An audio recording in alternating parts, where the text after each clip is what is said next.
नाज़रीन, मैं ज़ैनुलब्दीन हूँ एक नए व्लॉग के साथ। अभी हम डिस्कस करेंगे जो पाकिस्तान में एक ज़रदारी साहब जो अब पहले ईंट से ईंट बजाने वाले, अब घुटनों में जाके बैठने वाले, क्या क्या बातें कर रहे हैं, किस तरह मिन्नत समाजत कर रहे हैं इस वक्त की इस्टेब्लिशमेंट की।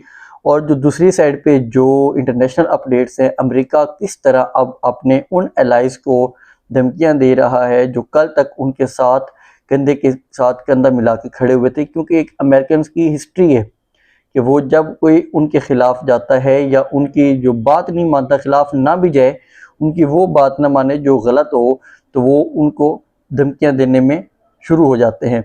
इसी तरह अब उनकी भी अपडेट्स हैं। सबसे पहले मैं पाकिस्तानी अपडेट्स पे आऊँगा, आप चैनल को सब्सक्राइब कर लें। सदर ज़रदारी साहब, पीपल्स पार्टी, इनके ऊपर एक मुश्किल वक्त चल रहा है। वो इस तरह के जो अभी अच्छे वाले लोग हैं वो चाहते हैं 28वीं तरमीम।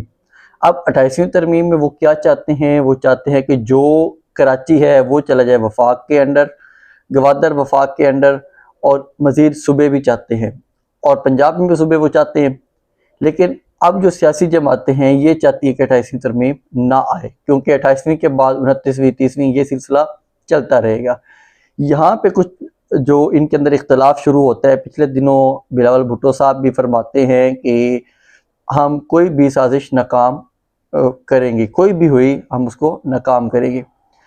अब यहाँ पे साजिशें करता कौन है वो आप सब पाकिस्तानी अच्छे तरीके से जानते हैं। यहाँ पे साजिशें कहाँ से की जाती हैं, कभी कोई साजिश करके हुकूमत की रह जाती है, कभी कोई साजिश करके किसी को कत्ल कर दिया जाता है, कभी कोई तो कभी कोई। इसी तरह जो पीपल्स पार्टी है, इनके जो रू रवा थे जुल्फ़िकार अली भुट्टो साहब, उनको भी एक साजिश के ज़रिए कत्ल कर दिया गया, फांसी लगा दी गई। अब उनके जो दामाद हैं आसिफ अली ज़रदारी, वो एक दफ़ा कहते थे कि हम ईंट से ईंट बजा देंगे अगर कोई हमारे खिलाफ बात करेगा, क्योंकि हमने हमेशा यहाँ पे रहना है, आप लोगों ने आना है, चले जाना है। वो ये वाली बात कर रहे थे उस वक्त की एस्टेब्लिशमेंट से। फिर जैसे उन्होंने ये बात की उसके बाद वो चले गए दुबई, यहाँ से भाग गए, और फिर वापस तब आए जब वो वाले साहब वहाँ से जा चुके थे। उनकी ईंट से ईंट जाके बजी दुबई में, उनके ऊपर फिर केसेस शुरू हो गए, ये सारा मामला चल पड़ा। अब एक साइड पे जो भुट्टो साहब हैं, बिलावल भुट्टो साहब, वो कहते हैं कि हम साजिश नाकाम करेंगे। जब इन्होंने देखा कि अगर हम थोड़ी सी हैंकी फेंकी करेंगे, क्योंकि हम तो आए हुए हैं फॉर्म 47 पे, हमारी थोड़ी सी हैंकी फेंकी भी हमें डूब के ले बैठेगी। अब जो ज़रदारी साहब है वो सामने आते हैं, एक तकरीब से खिताब फरमा रहे थे। वो कहते हैं कि हमें एस्टेब्लिशमेंट का हाथ मजबूत करना होगा। हम पहले भी आपको बताते हैं कि जब इस किस्म की चीज़ें होती हैं जिनका काम नहीं है यहाँ पे हुकूमत का, आप उनको हुकूमत करने में आप हिमायत करेंगे, उनको साथ देंगे, तो फिर आपके मुल्क के साथ यही कुछ होना है जो आज तक होता हुआ आ रहा है। अगर आप हर कोई अपना अपना काम करे, सियासतदान अपना काम करें, बाकी लोग अपना काम करें, तो इसके साथ मुल्क आगे जाता है। लेकिन उन्होंने कहा कि हम एस्टेब्लिशमेंट का हाथ मजबूत करेंगे। साथ ही वो जो कह रहे थे, जो एक कामयाबियाँ गिनवा रहे थे कि इंडिया के साथ क्या हुआ, उसमें जो एक दिलचस्प बात थी, वो कह रहे थे कि जो इंडिया है उसमें जो मुसलमानों के ऊपर जुल्म हो रहा है वो टीवी पर नहीं दिखाया जाता। तो यहाँ पे ज़रदारी साहब से सवाल होता है कि आप तब सदर ही थे जब 26 नवंबर को आपके दफ्तर के साथ अवान सदर में डी चौक में अवाम के ऊपर जुल्म हुआ, गोलियां चली, वो कभी आपने दिखाया? अवाम के साथ जो ज्यादती हो रही है लगातार, आपने कभी उस पर बात की है? आप कह रहे हैं जो एक नजायज़ जिसको आपने कैद करके रखा हुआ है इमरान खान साहब को, उसके ऊपर कभी आपने बात की है? उनका तो आप उड़ाते हैं मजाक। उनकी आपने तस्वीर कितने अरसे से नहीं आने दी टीवी के ऊपर, कितने अरसे से वो उनकी पिक्चर को आपने गायब करके रखा हुआ है, और अभी आप यहाँ पे एक भाषण दे रहे हैं कि देखिए जो इंडिया कर रहा है, इंडिया इंतहाई सफाकियत कर रहा है। वहाँ पे कश्मीर में वो सफाकियत कर रहा है, मुसलमानों के साथ वो सफाकियत करते हैं। लेकिन हम तो मुसलमान हैं ना, हमारा मुल्क तो इस्लाम के नाम पे बना था।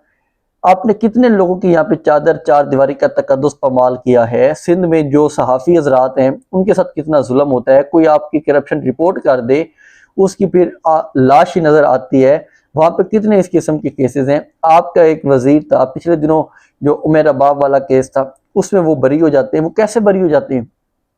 उनके कातिलों को सजा मिली है। जब आपके मुल्क में इंसाफ है नहीं, आपके मुल्क में जुल्म हद से ज्यादा है, तो आप किसी और के ऊपर तनकीद कैसे कर सकते हैं? उनका तो जुल्म है, वो तो है ही काफर, वो तो जुल्म करेंगे, वो तो है ही गैर मुस्लिम, उनका तो मुसलमानियत से कोई लेना देना नहीं है ना। इस इंसानियत का दर्ज तो देता है हमारा इस्लाम, हमारे इस्लाम में इंसानियत रखी गई है, लेकिन आप इस चीज़ पे आते नहीं है।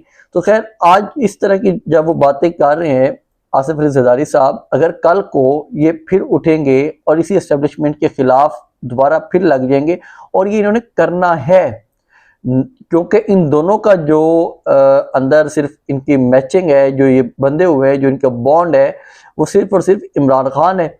जैसे ही इमरान खान के साथ कोई मतलब कि वो अपना हक लेने में कामयाब हुए, तो इन लोगों ने भागना ही यहाँ से, और यही वाले अच्छे लोग इनको उठा उठा के जेलों में डालेंगे, क्योंकि इनकी इतनी सारी करप्शन की फाइलें उनके पास हैं, जो आज इनको लेके आके बैठे हुए हैं, उन्हीं लोगों के पास इनकी करप्शन की फाइलें मौजूद हैं। तो ये इस वजह से इनके साथ तो ये होना तो है। तो अगर ये उनकी तारीफें ना करें, उनको मजबूत ना करें, तो इनके साथ ज्यादती होगी, और इनको जो इनके साथ हाथ होना है वो सारा पाकिस्तान देखेगा बैठ के कि अगर ये उनको मजबूत नहीं करेंगे, तो ये अब इनकी मजबूरी बन चुकी है।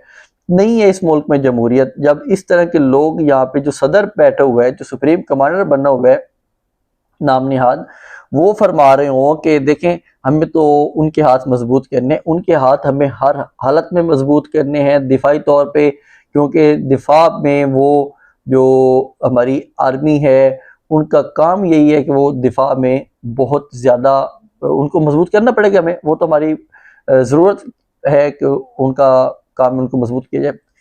लेकिन पाकिस्तान में अजीब ही काम होते हैं, यहाँ पे कोई जमहूरियत के जो दावेदार हैं वो इस तरह की बातें करते हैं बैठ के। खैर, मैं अब थोड़ा इंटरनेशनल साइड पे आऊँ। इंटरनेशनल साइड पे जो ओमान है, उसके साथ काफ़ी ज़्यादा अब क्लैश बढ़ता हुआ नज़र आ रहा है, जो डोनाल्ड ट्रंप है उसका, क्योंकि जो ओमान था उसने कहा था कि हम ईरान के साथ अपनी तिजारत बढ़ाएंगे। अब इसमें यह होता है कि जो अमेरिका है वो अब ईरान के ऊपर मुआशी पाबंदियां भी ज़्यादा लगा रहे। उनका जो वजीर ख़जाना है उसने कहा है कि जो भी मुल्क या कंपनियां अब ईरान के साथ तिजारत करेंगी, हम उनके ऊपर पाबंदियां सख्त तरीन कर देंगे। उनमें उन्होंने कुछ लगाई हैं पाबंदियां। 8 शेडो फ्लैट्स जहाज़ हैं, उनके ऊपर उन्होंने पाबंदियां लगाई हैं। जो वजीर ख़जाना है अमेरिका का, उसने कहा है कि जो मालिक भी इसको सपोर्ट करेंगे, ईरान की जो एनर्जी में ट्रेड होती है या बाकी जो भी है उसमें, तो हम उनके ऊपर गहरी नज़र रख रहे हैं और हम उनको मतलब कि नुकसान पहुंचाएंगे। देखें, अब जो जंगें हैं ना, ये जंगें माशी जंगें हैं। अब वो दौर चला गया है जो तोपें और ये चीज़ें चला के जंगें लड़ी जाती थी। एक तो अब ड्रोन जंग है, ड्रोन सवार है, और दूसरी साइड पे जो मुआशी जंग है। हमारा पाकिस्तान अनफॉर्चुनेटली मुआशी तौर पे तो बिल्कुल नाकाम है। इसका सिर्फ मुआशियत बैठी हुई है IMF के ऊपर कि IMF ने जो इनको कहना इन्होंने वो ही करना है, उसके अलावा इनकी कोई मुआशी तौर पे इनकी पॉलिसियां नहीं है। जब ये वाली बात हो रही थी तो उन्होंने कहा कि जो दुबई की कुछ शिपिंग कंपनियां हैं, हांगकांग की शिपिंग कंपनियां हैं, और जो एक और मुल्क का वो नाम ले रहे थे कि हम इनके ऊपर अब कुछ इदारे उनके और कुछ कंपनियां, हमने उनके ऊपर पाबंदी लगा दी है कि अगर वो अब ईरान के साथ तिजारत करेंगे तो उनको इन पाबंदियों को फेस करना पड़ेगा। और इसी तरह की उन्होंने कहा कि जो आबना हरमज को दोबारा खोलने, और जो एक आगे मफाहमत की तरफ बात जा रही है कि उनके ऊपर MOU साइन होना है, 60 दिन की जंगबंदी होगी, उस दौरान भी ईरान के ऊपर ये वाली पाबंदियां रहेंगी, वो हम ख़त्म नहीं करने वाले। तो इस तरह की जो बातें हैं, उनकी पाबंदियां बढ़ती जा रही हैं। अब वो ईरान को लगातार मुआशी तौर पे जकड़े हुए हैं, क्योंकि पहले उन्होंने अपने हरमस की ब्लॉकेड की, वहाँ पे कोई भी जहाज़ नहीं गुजरने दे रहे थे, वो भी एक मुआशी तौर पर उन्होंने काबू करने की कोशिश की। उसके बाद ही ईरान आया कि ठीक है, हम आपके साथ बैठ के बातचीत करते हैं। अब ईरान जो है उसके ऊपर यही मुआशी जो पाबंदियां लगा रखी हैं अमेरिका ने उनके असासे फ्रीज कर रखे हैं, उनके फंड्स फ्रीज कर रखे हैं, मुबैना तौर पे 24 अरब डॉलर के उनके फंड्स हैं।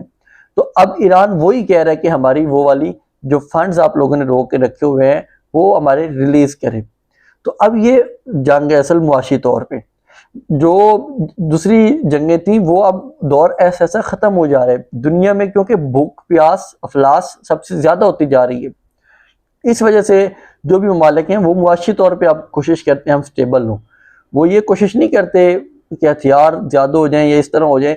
जो ओमान के साथ इसका एक क्लैश चल रहा था उसका हवाले से जब उनसे पूछा गया कि आप तो धमकी देते हैं ओमान की, क्योंकि ओमान तो कल तक आपके साथ एक इत्तेहादी था आपका, तो उन्होंने कहा कि देखें हमारी उनके सफ़ीर से बात हुई है, ओमान का जो सफ़ीर है वहाँ पे अमेरिका में, तो उसने क्या किया हमारा 200 साल तलक है अमेरिका के साथ, लिहाजा हम अमेरिका के ख़िलाफ़ कोई भी पॉलिसियाँ नहीं बनाएंगे। और वो कह रहे थे कि हम अमेरिका के साथ मिलकर चलेंगे। तब जो वज़ीर ख़जाना है वो कहते हैं कि हमने उसे कहा सफ़ीर को कि अगर आप ये वाला काम करेंगे तो आपके जो शख्सियात हैं या इदारे हैं हम उनके ऊपर पाबंदियाँ नहीं लगाएंगे, अदरवाइज़ आपको इन पाबंदियों का सामना करना पड़ेगा। ये हालात है इन लोगों के कि ये किस तरह इन लोगों के ऊपर प्रेशर डालते रहते हैं कि आप हमारे साथ चलें। ये जब से सैफर आया है तो लोग बार बार एक कहते हैं कि ये सैफर में असल ये चीज़ें होती हैं, धमकियाँ देना और ये वाली सारे कुछ करना।